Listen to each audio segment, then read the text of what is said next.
way that it's treated or managed is orthotics, and I have my own sort of beliefs about orthotics, but really what we try and do is more look at biomechanics, look at how you're running, but also how well the joints are moving in the foot, and how well the muscles are working. And so we'll get to some of that tonight, but plantar fasciitis is probably the main reason that people see us for foot and ankle problems, although ankle sprains are super common as well, probably the most common injured over everything. So we'll some of these we would address with that as well. But if we go back to the hip and core session that we did, you guys are familiar. We talk about smaller muscles. We talk to you guys about abdominal bracing and trying to work some of what we call local or smaller stabilizing muscles before we can do some work on the larger sort of global movers. And we try and address the same thing with the foot and ankle. The idea is you have muscles that start and stop inside the foot. Sorry for my voice. You have muscles that start and stop inside the foot. Those are called intrinsic muscles. Doesn't matter what they're called, but they provide that stability. They provide that stability to the foot and ankle, or to the foot, which transfers further up, what we call the kinetic chain, or further up the leg. Without that stability, the foot is imbalanced and unstable, and you make other muscles work harder to try and provide that stability, that stabilization force.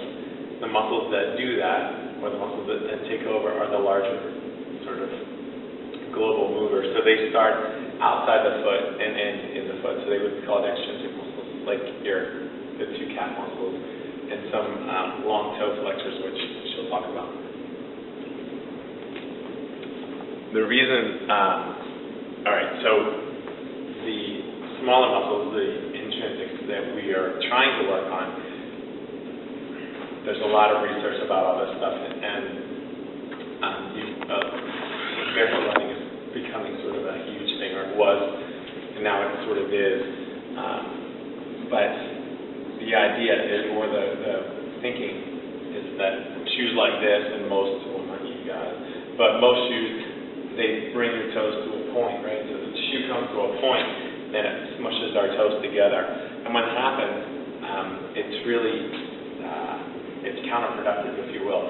If you look at a newborn baby's foot, heel is real narrow and the forefoot is really wide. And then in turn, we get stuck in shoes like this that brings everything together. Well, the reason the foot is wide like that is because it gives us a nice, stable, wide, stable surface to walk on and push off from.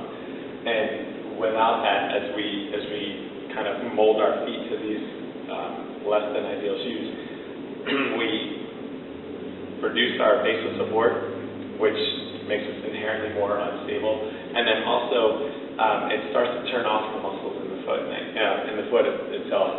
So if we were to cast somebody, like if I were to get a cast on my elbow with my arm bent to 90 degrees, muscles would atrophy, they would get smaller and weak, and it would be real stiff. Once we took the cast off, it would be stiff to move my elbow, and these muscles wouldn't be strong enough to really support what I wanted to do. Same idea here. If we put people in shoes like this and orthotics, right, we start to turn off muscles. We make the foot rely on the shoe or the orthotic and less on our own body. And so we start to turn muscles off and they're rendered basically ineffective. So while I don't say everybody should go barefoot running, because that's not good either, or you can, but you have to work up to it. Don't go barefoot running without a lot of training. But walking barefoot is definitely a great exercise. It seems like it's really nothing, but it's actually a really good exercise, and especially walking barefoot on the beach in the soft sand is actually a tremendous exercise for feet and for the lower leg.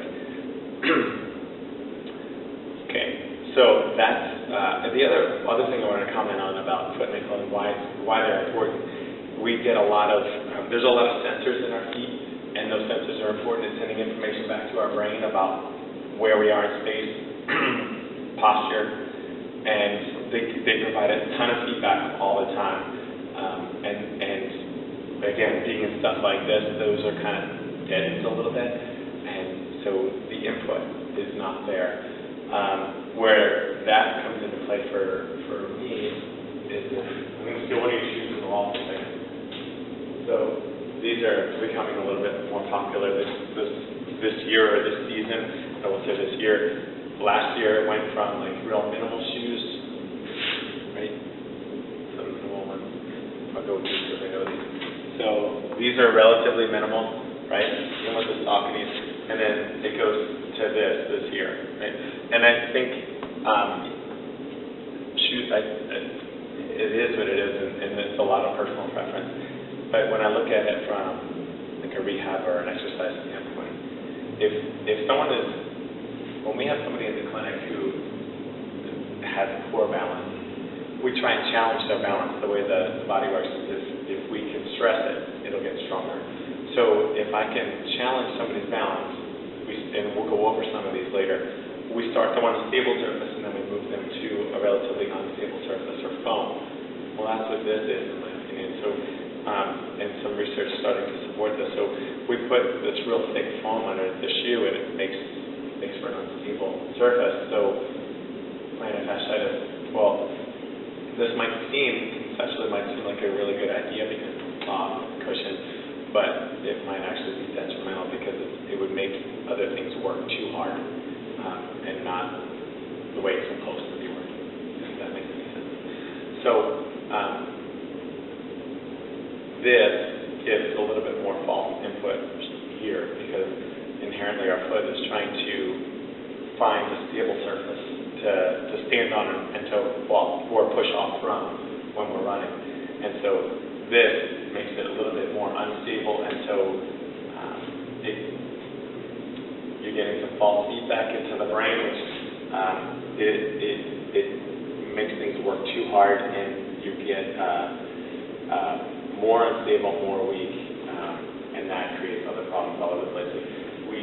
Initially, when we talked about core at the core and hip, if this is all unstable, then nothing else can be effective, right? Because our legs pull from here, and our arms also pull from here. So if this isn't stable, then these are ineffective, or not as effective as they could be. Same thing as the foot. If our feet are unstable, something like that, then other things are working too hard to provide that